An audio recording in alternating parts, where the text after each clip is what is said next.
Salut à toi. Tu recherches peut-être des conseils ou du savoir sur la question d'investissement. En fait, moi aussi, quand j'ai commencé à gagner mon argent, je me demandais un peu comment je pouvais l'investir. Et en réalité, ce chemin m'a ramené vers plein de bouquins, d'expériences et de rencontres qui m'ont permis en quelque sorte de me poser quelques principes, quelques conseils que j'applique tous les jours. Et si tu ressens la même chose, dans cette vidéo, tu vas retrouver en fait mes conseils, ceux que j'ai rassemblés, 6 conseils différents dans cette vidéo pour t'aider toi à te préparer à investir. Si tu veux pouvoir investir sur le long terme, il va falloir te préparer avec des habitudes à garder sur le long terme. Et dans cette vidéo, je te donne en 6 points, 6 conseils. Alors le premier conseil que je peux te donner, c'est de suivre tes dépenses régulièrement, très régulièrement. Ce que je fais, c'est moi personnellement, c'est que je regarde tous les jours, toutes les semaines, je fais un bilan de combien j'ai dépensé et dans quoi j'ai dépensé. Et donc moi, par exemple, ma banque, pour les dépenses quotidiennes, c'est N26. Et pourquoi N26? Parce qu'ils ont, je trouve, la meilleure application pour suivre quotidien avec des tableaux statistiques automatisés pour te donner un exemple de combien tu as dépensé, par exemple, dans le mois. C'est super utile parce que ça te permet de voir s'il y a oui ou non des dépenses récurrentes qui viennent et surtout de savoir, par exemple, si tu n'es pas en train de trop dépenser dans un endroit. Et puis aussi, par exemple, ça m'a permis de découvrir que la banque dans laquelle j'étais, la banque belge dans laquelle j'étais, me facturait des frais annuels beaucoup trop élevés par rapport à la concurrence. Le deuxième conseil que je peux te donner, c'est de mettre de côté en début de mois et pas en fin de mois. C'est-à-dire, paye-toi d'abord avant de payer les autres. Au lieu de dépenser ce que tu reçois tout de suite, le mieux c'est de mettre de côté ce que tu reçois tout de suite. Pourquoi? Parce qu'au lieu de te fixer un objectif de combien tu veux épargner, tu vas te fixer un objectif de combien tu peux dépenser. Et ça change complètement la donne. Quand tu te donnes un objectif de combien tu peux dépenser, tu essaieras d'adapter ton mode de vie pour essayer de trouver un maximum de confort en dépensant le minimum. Et en fait, petit à petit, ce que tu crées, ce sont des habitudes de vie où tu te rends compte que tu n'as pas besoin de tout dépenser pour être heureux ou pour simplement satisfaire tous tes besoins. De la sorte, tu peux mettre beaucoup plus d'argent de côté. Et au lieu d'attendre la fin du mois pour voir ce qui te reste, tu sauras déjà à la fin du mois combien tu pourras mettre de côté au prochain mois.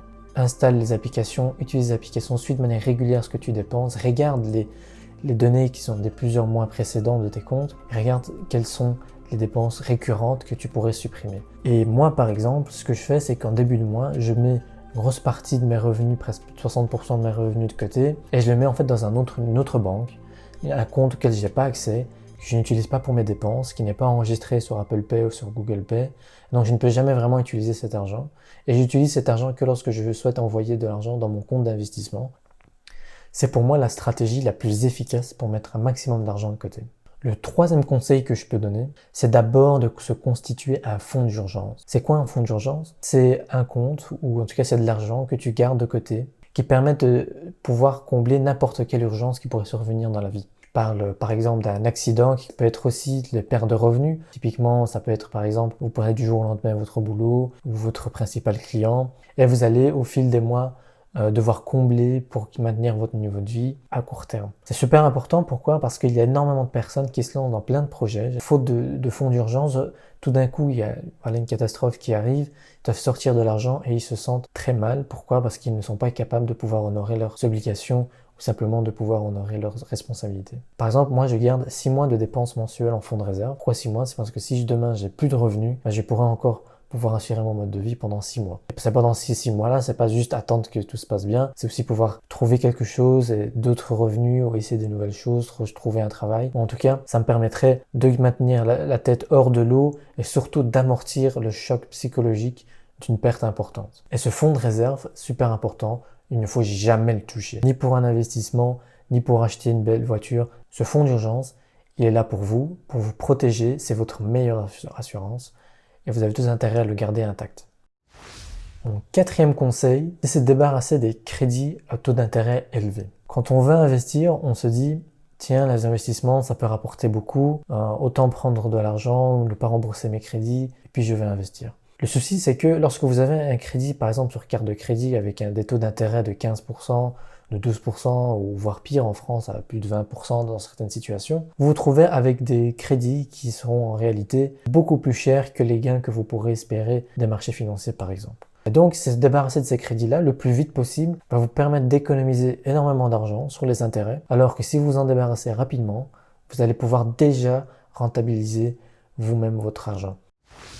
Mon cinquième conseil, c'est d'apprendre certaines bases financières. Que ce soit pour constituer un fonds de pension ou pour acheter son logement, il est super important de comprendre des opportunités d'investissement, savoir si oui ou non une opportunité est vraiment intéressante ou non. Et c'est donc important de comprendre certaines bases financières. Par exemple, j'ai décidé de partager sur YouTube avec cette chaîne, que je le ferai petit à petit. D'ailleurs, si vous n'êtes toujours pas abonné à la chaîne, abonnez-vous. Et apprendre les bases financières va vous permettre de comprendre aussi les risques liés à chaque investissement. Donc c'est super important parce que vous allez pouvoir jauger qu'est-ce qui en vaut la peine et qu'est-ce qui n'en vaut pas par rapport à ce que vous êtes capable d'assumer ou pas comme risque. Et cela va vous donner une idée réaliste des retours sur investissement que vous pouvez espérer et surtout éviter de vous faire piéger par des escrocs ou des arnaqueurs sur internet ou ailleurs qui eux vous promettent monts et merveilles alors que avec une analyse financière simple, vous pouvez déjà directement voir que c'est plutôt une arnaque ou pas, parce que soit le business model est totalement incohérent, soit les retours sur investissement sont complètement hallucinants par rapport aux risques qu'ils prennent. C'est-à-dire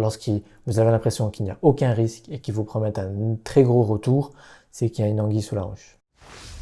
Et mon sixième conseil, c'est commencer à suivre l'actualité économique et financière. Pourquoi? Parce que ça va vous donner ce qui est le plus important pour moi dans chaque entrepreneur et chaque investisseur, c'est le business acumen. Le business acumen, c'est ce qui va vraiment vous permettre de sentir si une entreprise est plutôt vers la bonne direction ou pas. Et pour cela, vous avez besoin en réalité de beaucoup d'informations. Vous devez comprendre les tendances du marché, qu'est-ce que veulent les consommateurs, qu'est-ce qui marche, qu'est-ce qui ne marche pas, qu'est-ce qui marche à l'étranger. Vous devez comprendre la structure du capital, les dépenses, l'équipe, le management par exemple. Comment ça se développe. Et donc en suivant l'actualité économique et financière, vous allez voir qu'est-ce que d'autres entreprises font, comment elles innovent, qui fait quoi. Vous allez pouvoir petit à petit aussi avoir cette culture économique qui est propre à chaque pays. En France et en Belgique, par exemple, il y a deux cultures assez différentes.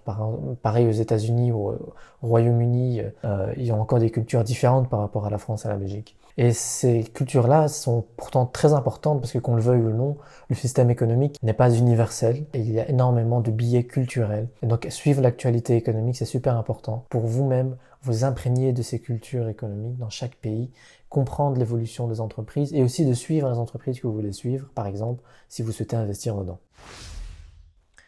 Donc voilà, c'était mes 6 conseils pour te préparer à investir. Merci d'avoir regardé cette vidéo jusqu'au bout. Si tu n'es pas encore abonné, abonne-toi. Et si tu as aimé cette vidéo, appuie aussi sur le bouton j'aime, ça aidera beaucoup. On se retrouve à bientôt.